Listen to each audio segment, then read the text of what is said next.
In today's video, I'm going to be showing you how to play a really cool, simple R&B style riff. This video is going to be perfect for beginners and early intermediates. Let's take a listen to the riff and then jump straight into the lesson.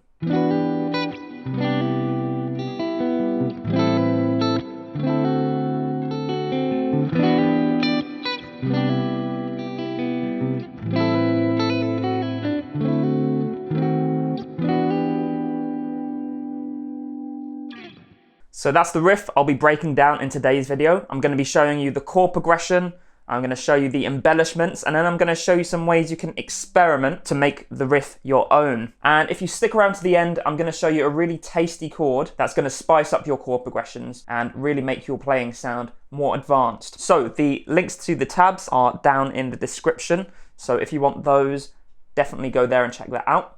So to start off, we're going to be playing a very basic chord progression in the key of E minor. So we're playing E minor 7. So to play E minor 7, we are playing the 7th fret. We're barring that from the A string, and then we're placing our ring finger on the 9th fret of the D string and our middle finger on the 8th fret of the B string. Then we're playing a C major 7. So for a C major 7, we're going to be barring the 3rd fret with our index finger, starting at the A string. Then we're going to place our ring finger on the D string at the 5th fret, our middle finger at the G string at the 4th fret, and our little finger on the 5th fret of the B string. Then we're going to be playing A minor 7. So we're going to bar all the strings at the 5th fret, and then we're going to place our ring finger at the 7th fret of the A string. And then finally, we're going to play a D7. So we're going to bar the 5th fret again, but starting at the A string. And then we're going to place our ring finger at the 7th fret of the D string and our little finger at the 7th fret of the B string. So altogether, our chord progression is this.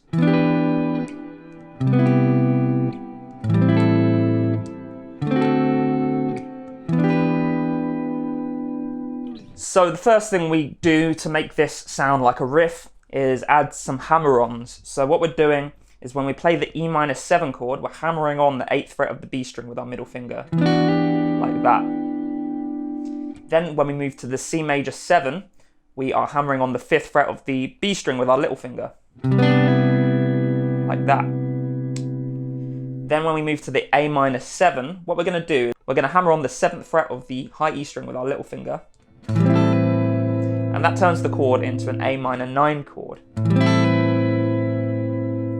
And then when we move to the D7, we are going to hammer on the 7th fret of the B string with our little finger,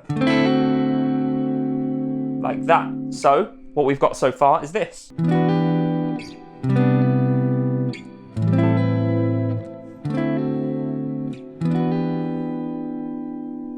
Cool, so now let's add a bit of rhythm to this. What I did after hammering on that 8th fret on the E minor is played the high E string at the 7th fret that we're barring. And I played it staccato with a little bit of an accent, so I made it louder than everything else. So it should sound like this. Then when we move to the C major 7, after hammering on, I just play the strings in reverse order.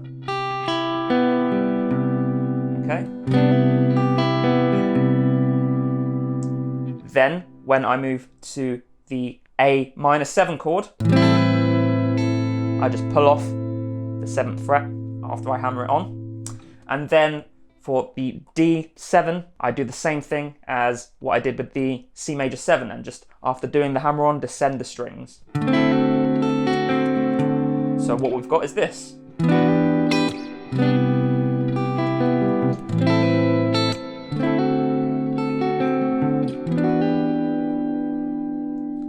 Cool, so now, as you may have heard in the intro, I repeated it a second time and added some extra little embellishments in. So I'm going to show you what I did to add those embellishments. I'm not going to show you the exact ones I used. I'm going to show you some things you can do to create your own embellishments. When we're playing this E minor 7, we've got a free finger here. We've got a little finger free. So we could use the 10th fret of the B or E strings, and we could just hammer and pull off those.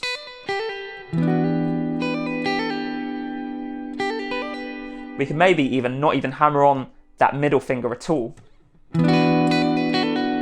That sounds really nice as well. Then when we move to the C major 7, we can hammer on and pull off the 5th fret of the E and B strings.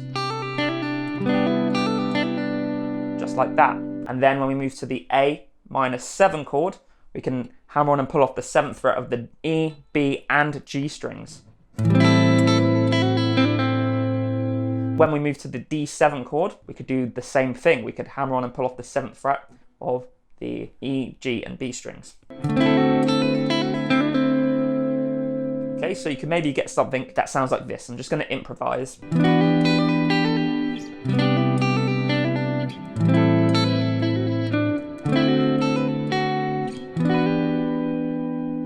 Awesome, so we've got a nice sounding R&B riff there. So as I said at the beginning, I'm going to show you a really nice, spicy little chord we can add into our chord progressions to jazz it up a little bit, add a little bit of spice. So this chord is the diminished 7th chord. So where we could use this in this chord progression is between the D7 and when we repeat the riff again into the E minor 7. Okay, so between D7 and E minor 7. So you'll notice that the D and E root notes are a tone apart. They're 2 frets apart. So that leaves a note in the middle. Okay, so what we could do is we could create this chromatic kind of movement by playing a chord with the root note of D sharp. So we're going to play a D sharp diminished 7th. So all we have to do to move from a D7 to a D sharp diminished 7th is place our middle finger on the 6th fret of the A string. There we go, we've got a diminished 7th chord. And then we can play our E minor again. So we've got... Sounds really great. So anytime you've got 2 chords in a chord progression that are a tone apart, use the diminished 7th chord in between them. Let's just create another chord progression to show you how this works. We're going to use chords that we know already. So we're going to use C major 7, then we're going to use D7, and then E minor 7. So as you can see, each successive chord in the progression is a tone higher than the last. Starting on C major 7, if we wanted to move to D, we could play a C sharp diminished 7th first as a passing chord. Then we move to our D7, then we play the D sharp diminished 7th, and then E minor 7.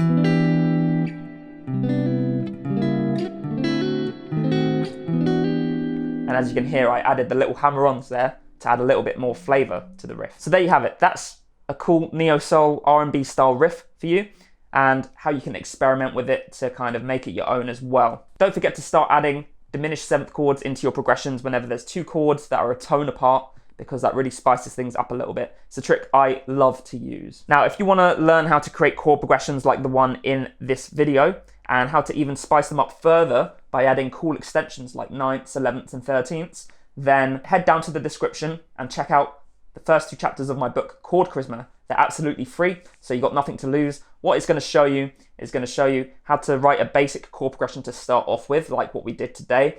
And then it's going to show you all the chord shapes for all the cool extensions you can use, like 9ths, 11ths and 13ths. And you'll be creating really awesome sounding chord progressions in no time. So if you enjoyed the video, make sure you click like. Let me know what you thought in the comments. And don't forget to subscribe to my channel. And make sure you check out this video next. And I'll see you there. Have a good one.